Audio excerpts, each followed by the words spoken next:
Hello and welcome to all of you in geography class. आज हम चर्चा करेंगे भारत के प्रमुख उद्योगों के बारे में।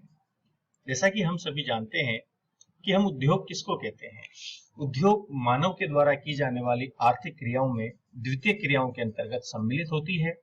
सामान्य रूप में कच्चे माल को निर्मित वस्तुओं में परिवर्तित करने की जो प्रक्रिया है, उस प्रक्रिया को हम विनिर्माण उद्योग के रूप में जानते हैं। अर्थात इसके अंतर्गत प्राथमिक गतिविधियों से जो प्राप्त उत्पादन है, उसका प्रयोग करके उसके आधार पर नवीन उत्पादन तैयार किया जाता है, जिससे कि उसका गुण, उपयोग और कीमत तीनों में परिवर्तन हमें दिखाई देता है।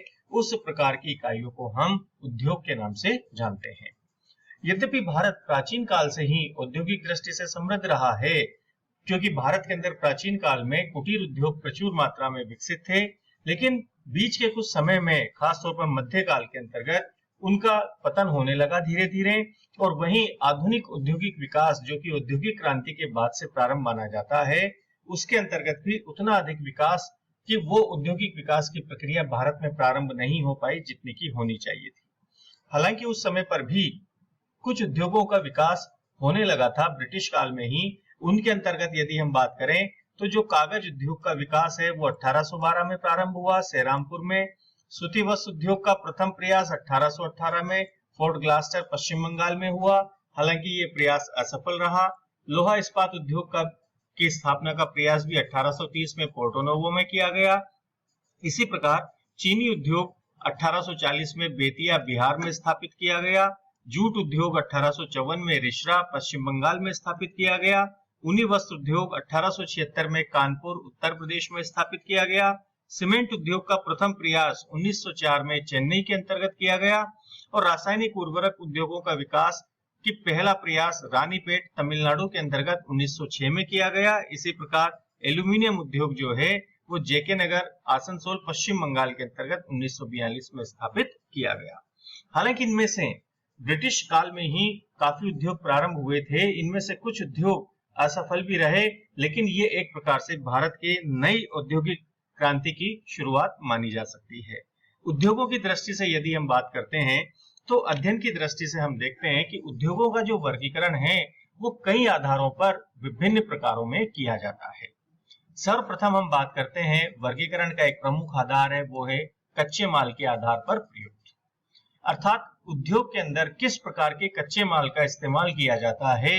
यदि वो कच्चा माल हमें कृषि से प्राप्त होता है तो उसे हम कृषि आधारित उद्योग कहते हैं, जिसमें सूती वस्त्र उद्योग है, पटसन उद्योग है, चीनी उद्योग है आदि प्रमुख रूप से शामिल किए जाते हैं। इसी प्रकार जिन उद्योगों के अंतर्गत हमें कच्चा माल खनिजों से प्राप्त होता है, जो कि विभिन्न प्रकार के जो अयस्क हों या अधात्विक रूप में हमें प्राप्त होते हों या किसी भी रूप में हमें खनिज के रूप में प्राप्त होते हों, तो उसे हम खनिज आधारित उद्योग के रूप में जानते हैं। अर्थात जहां पर कच्चा माल खनिजों पर आधारित होता है उसे हम खनिज आधारित उद्योग कहते हैं। इसमें लोहा इस्पात, एल्यूमिनियम, सीमेंट, तांबा उद्योग, इस प्रकार के उद्योग महत्वपूर्ण हैं। तो ये तो हुआ उद्योगों का वर्गीकरण, कच्चे माल के आधार पर प्रयुक्त होने वाले उद्योग किस किस प्रकार से हो सकते हैं।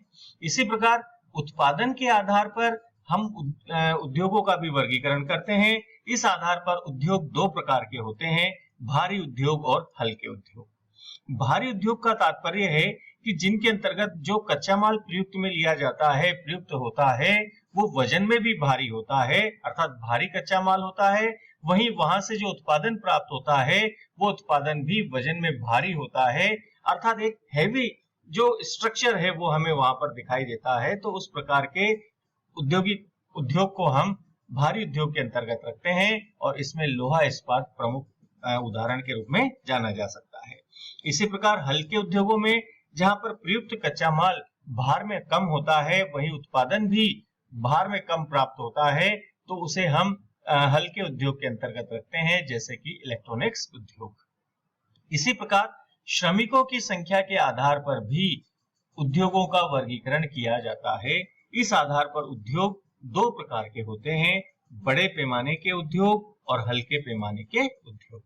जिन उद्योगों में कार्यरत श्रमिकों की संख्या बहुत अधिक होती है, 50 से अधिक होती है, उन्हें हम बड़े पैमाने के उद्योगों के अंतर्गत रखते हैं, और जिनमें कार्यरत श्रमिकों की संख्या 50 से कम होती है वो हल्के पैमाने के उद्योग कहलाते हैं। इसी प्रकार उद्योगों को हम स्वामित्व के आधार पर भी विभिन्न भागों में बांट सकते हैं, अर्थात उद्योगों का संचालन कौन कर रहा है इसके आधार पर भी उद्योगों को विभिन्न भागों के अंतर्गत बांटा जाता है। इसमें पहला भाग आता है वो है सार्वजनिक उद्योग, अर्थात जिन उद्योगों का संचालन सरकारों के द्वारा किया जाता है, चाहे वो राज्य सरकारें हो या केंद्र सरकार हो। यदि सरकार के द्वारा उद्योगों का संचालन किया जाता है तो ऐसे उद्योग सार्वजनिक उद्योग कहते हैं, और निजी व्यक्तियों के द्वारा प्रारंभ किए जाने वाले जो उद्योग हैं वो निजी उद्योग के रूप में जाने जाते हैं। इसके अतिरिक्त सरकारी और निजी इन दोनों के संयुक्त रूप में प्रारंभ कर, यानी कि पब्लिक प्राइवेट पार्टनरशिप के अंतर्गत जो उद्योग प्रारंभ किए जाते हैं, चलाए संचालित किए जाते हैं, उन्हें हम संयुक्त उद्योगों के अंतर्गत रखते हैं। और जो सहकारिता अर्थात शेयर होल्डिंग के आधार पर उद्योग प्रारंभ किए जाते हैं, जिसमें उद्योगों के संचालन के लिए एक बॉडी बनाई जाती है और सभी का उसके अंतर्गत पूंजी का निवेश होता है शेयर्स के रूप में, तो उस प्रकार के उद्योग को हम सहकारी उद्योग के रूप में जानते हैं। इसी प्रकार निवेशित पूंजी अर्थात उसमें कितनी पूंजी का निवेश किया गया है उसके आधार पर भी हम उद्योगों को 3 भागों में बांटते हैं: वृहद उद्योग, मध्यम उद्योग और लघु उद्योग। निवेशित पूंजी के आधार पर यदि हम बात करें कि जिनमें निवेश 10 करोड़ रुपए से अधिक का होता है, उन उद्योगों को हम वृहद उद्योगों के अंतर्गत रखते हैं। जिनमें 5 से 10 करोड़ के मध्य का निवेश होता है उन्हें हम मध्यम लघु उद्योग कहते हैं, और जिनमें 25 लाख से लेकर के 5 करोड़ तक का इन्वेस्टमेंट होता है उसे हम लघु उद्योग के नाम से जानते हैं।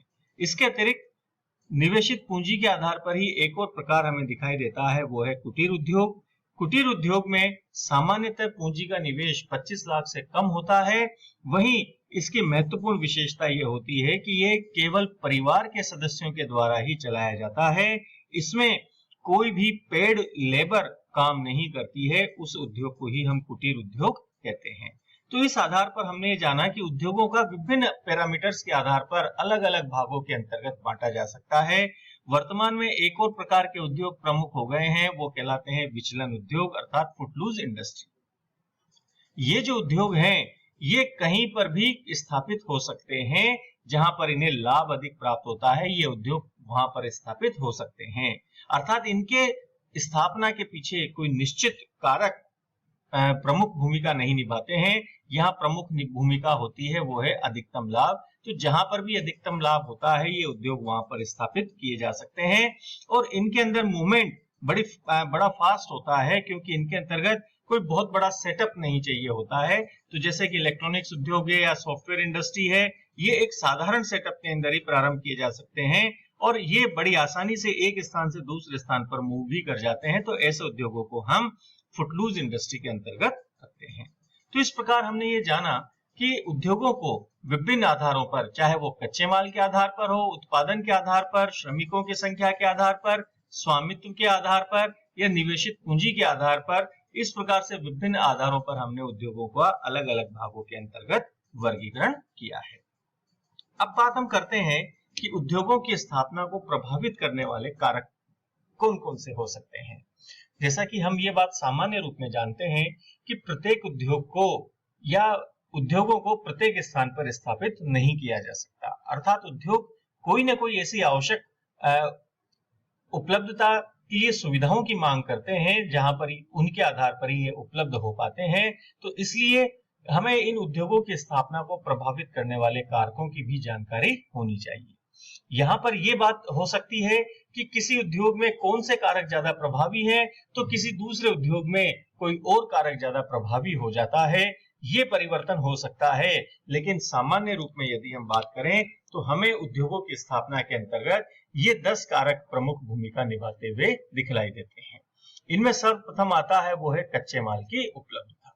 कच्चे माल की उपलब्धता हमें विशेष करके कृषि आधारित उद्योग और खनिज आधारित उद्योग जो हैं और इनके अंतर्गत दिखाई देती है, जिसमें भी कृषि आधारित उद्योग तो कच्चे माल की उपलब्धता के आधार पर ही स्थापित होते हैं। वहीं खनिज आधारित उद्योगों में जहां पर खनिज प्रचुर मात्रा में मिलते हैं, वहां पर इनकी स्थापना अपेक्षाकृत अधिक प्रभावी रहती है। तो इसलिए कच्चे माल की उपलब्धता उद्योगों की स्थापना को प्रभावित करने वाला सर्वाधिक महत्वपूर्ण कारक है। चाहे सूती वस्त्र हो, वो कपास उत्पादक क्षेत्रों के निकट स्थापित होगा। जूट उद्योग है, वो जहां पर जूट का उत्पादन होता है वो वहां पर स्थापित होगा। चीनी उद्योग गन्ना उत्पादक क्षेत्रों के निकट होगा। इसी प्रकार लोहा इस्पात उद्योग जो है वो सामान्यतः प्रयुक्त कच्चा माल अर्थात लोहे की उपलब्धता या कोयले की उपलब्धता के आधार पर स्थापित होगा। तो इस प्रकार से हम देखते हैं कि कच्चे माल की उपलब्धता अपने आप में एक बहुत ही महत्वपूर्ण कारण है। दूसरा कारण आता है, दूसरा प्रमुख कारक आता है, वो है शक्ति के साधन।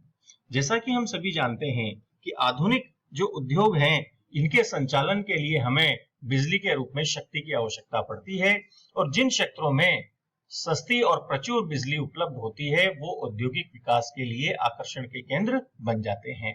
इसके अतिरिक्त कुछ उद्योग जैसे कि एल्यूमिनियम उद्योग जो है वो तो शक्ति के साधन की उपलब्धता पर ही निर्भर करता है, क्योंकि उसमें शक्ति बड़ी मात्रा में उसकी आवश्यकता पड़ती है। इसलिए एल्यूमिनियम उद्योग की स्थापना के पीछे तो शक्ति के साधन मुख्य भूमिका निभाते हैं। वहीं अन्य उद्योगों के अंतर्गत भी ये एक प्रमुख कारक के रूप में जाना जाता है। इसी प्रकार नेक्स्ट आता है वो है परिवहन और संचार। परिवहन और संचार जो है ये दो रूप में काम करते हैं। एक तो कच्चे माल को केंद्र तक लाने में और दूसरा केंद्र से तैयार माल को बाजार तक ले जाने में। तो जहां जिन क्षेत्रों में परिवहन सुविधाएं विकसित होती हैं, चाहे वो सड़क हो, रेल परिवहन हो या और अन्य किसी भी प्रकार की सुविधाएं हो, वो जहां पर विकसित रूप में हमें दिखाई देती है तो वहां पर ही उद्योगों का विकास अधिक अनुकूलता से हमें होता हुआ दिखलाई देता है। इसी प्रकार कुशल श्रम है, यह भी उद्योगों की स्थापना को प्रभावित करता है, विशेष करके ऐसे उद्योगों में जिनमें श्रम जो है उसकी कुशलता सर्वाधिक महत्वपूर्ण होती है, जैसे कि ज्वेलरी इंडस्ट्री। इसके अंतर्गत ये उद्योग मुख्य रूप में कुशल श्रम पर ही आधारित होता है। इसी प्रकार बाजार की उपलब्धता, ये अपने आप में हम जानते हैं कि तैयार माल जो है वो बाजार तक पहुंचाना होता है, और जहां पर बाजार निकट होता है तो उसमें पूंजी परिवहन व्यय को कम करने के लिए भी बाजार के निकट वाले क्षेत्रों में भी उद्योग स्थापित किए जा सकते हैं। इसी प्रकार जल की सुविधा है, क्योंकि उद्योगों को बड़ी मात्रा में जल की सुविधा की आवश्यकता होती है। तो जिन क्षेत्रों में जल प्रचुर मात्रा में उपलब्ध होता है, स्वच्छ जल, वहां पर उद्योगों की स्थापना बड़ी आसानी से हो सकती है। इसके अतिरिक्त जलवायु कारक भी हैं, पर्याप्त पूंजी भी है, और सरकारी नीतियां भी हैं, और प्रारंभिक संवेग आदि ये भी महत्वपूर्ण भूमिका निभाते हैं। वर्तमान में यदि हम देखें तो इन कारकों के साथ साथ सरकारी नीतियां भी अपने आप में बहुत अधिक महत्वपूर्ण हो गई हैं, क्योंकि सरकारें उद्योगों की स्थापना में कई बार टैक्स की छूट देकर के भी उद्योगों को की स्थापना को प्रोत्साहित कर सकती हैं, या टैक्स बढ़ा करके उद्योगों की स्थापना को भी हतोत्साहित कर सकती हैं। इसी प्रकार प्रारंभिक संवेग का अर्थ यह है कि जहां पर पहले प्राचीन काल में या पुराने समय में उद्योग स्थापित हो गए, वहां पर कई अन्य सुविधाएं उस उद्योग के कारण स्थापित हो चुकी होती हैं, तो उन सुविधाओं के आकर्षण के कारण से उन क्षेत्र में नए उद्योगों की स्थापना आसानी से हो सकती है। तो इसका अर्थ यह हुआ कि प्रारंभिक संवेग यानी कि जहां पर उद्योग स्थापित हो रहे हैं वहां पर नए से नए उद्योग स्थापित होते हुए चले जाते हैं। तो इस प्रकार से ये सभी कारक उद्योगों की स्थापना को प्रभावित करने वाले महत्वपूर्ण कारक के रूप में जाने जाते हैं। अब इसके बाद हम बात करेंगे नेक्स्ट, वो करेंगे कि भारत के अंदर जो विभिन्न प्रकार के उद्योग हैं वो कहां-कहां पर स्थापित हैं, उनके बारे में हम जानकारी प्राप्त करेंगे हमारे अपने नेक्स्ट वीडियो के अंदर। आप इसी प्रकार बने रहिएगा। Thank you very much.